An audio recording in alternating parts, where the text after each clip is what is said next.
Dear Emmett Till, I'm a 23-year-old black male who's never done harm to this world. I was once your age, but for me to compare my life against yours,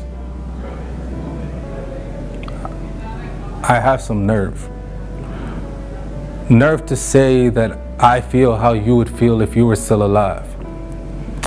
This water falling down this fountain of this youth tells how much I feel inside, and inside is a heart full of anger and grief. So let's get straight to the point of things, because there are some things that I would like to know. Dear Emmett Till, why you?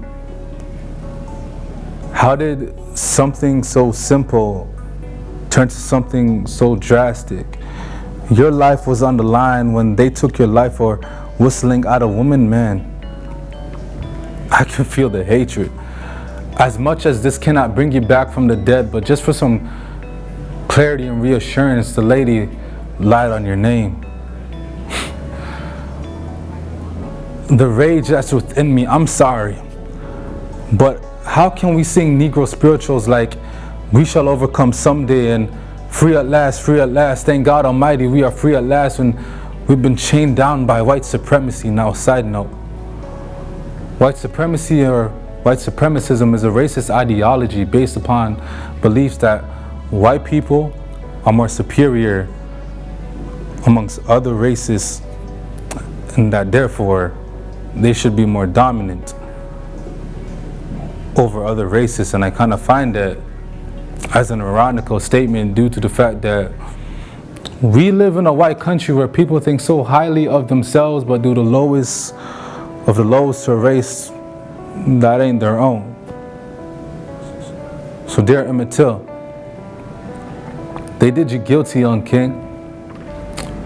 As innocent as you were, they distorted you and made you become something that you're not for years. No, it wasn't because of your age, but your race caused a threat and served as an eviction notice stating that you don't belong here anymore. This really hurts me to the core as to how white people can be so cruel. Lynching is still a trend in this generation. Well, why am I not surprised? They say actions speak louder than words, right? Well, words is just another form of action.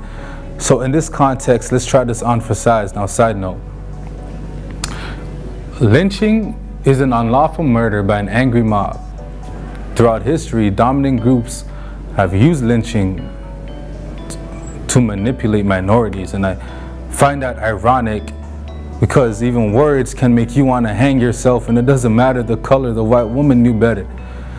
She didn't have to go that far, have her hunchmen who are husbands and her husband's half brother yank you out of your own house in front of your own family and give you capital punishment as if we black folk haven't been beaten down our whole lives. You mean to tell me that the woman waited till after you were dead to let the media know that you didn't do anything? Emmett, you were innocent before they pleaded you guilty, when in reality they were guilty for their actions toward an innocent man. Woman, look what you've done. Your ego killed someone else's identity. Your self-worth was worthless.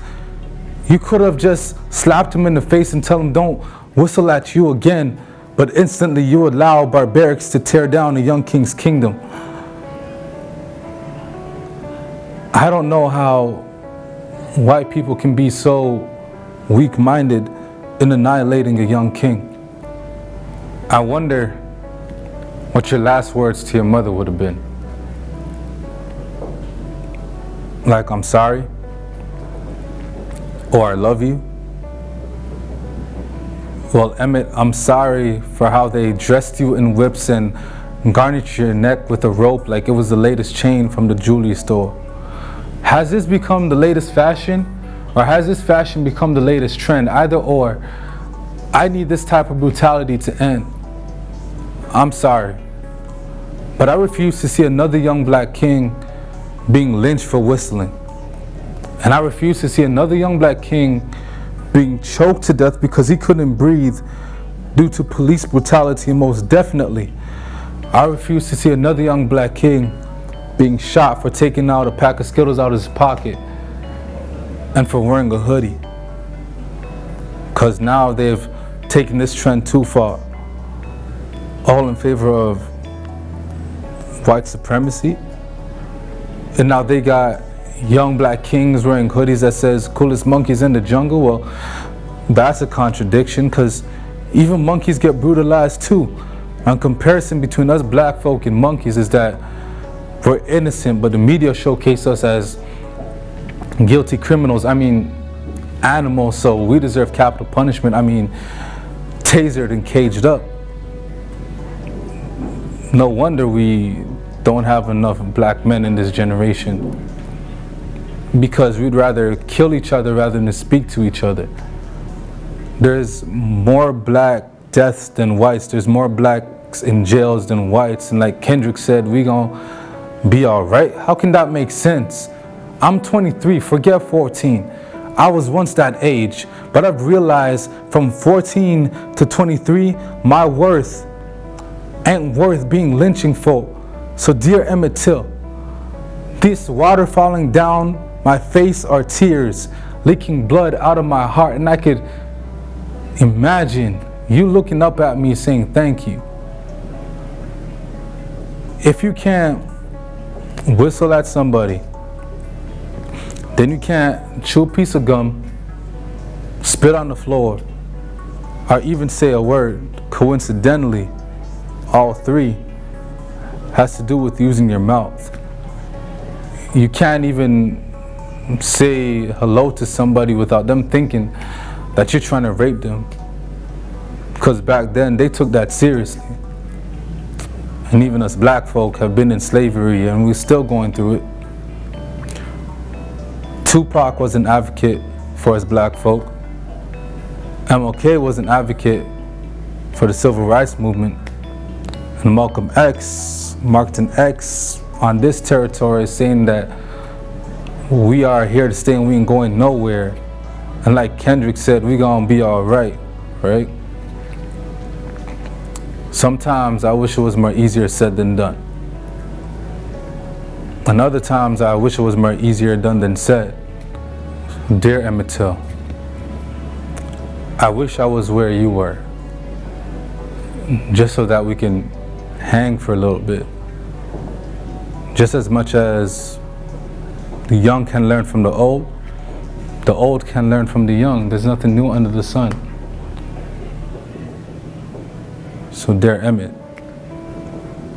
I love you, King. And to everyone who's watching, let us continue to unite and reunite and build a force that cannot be reckoned with. Because if God is the greatest power, then we should never be defeated. And let us continue to stand for who we are as a race, as a family, as a colony, and know we're not the coolest monkeys in the jungle. We are kings and queens. We are royalty. So no longer will we ever divide. We must subtract our egos, add a little tender love and care, and multiply our gratitude amongst each other. So dear Emmett Till, till we meet again, long live the King.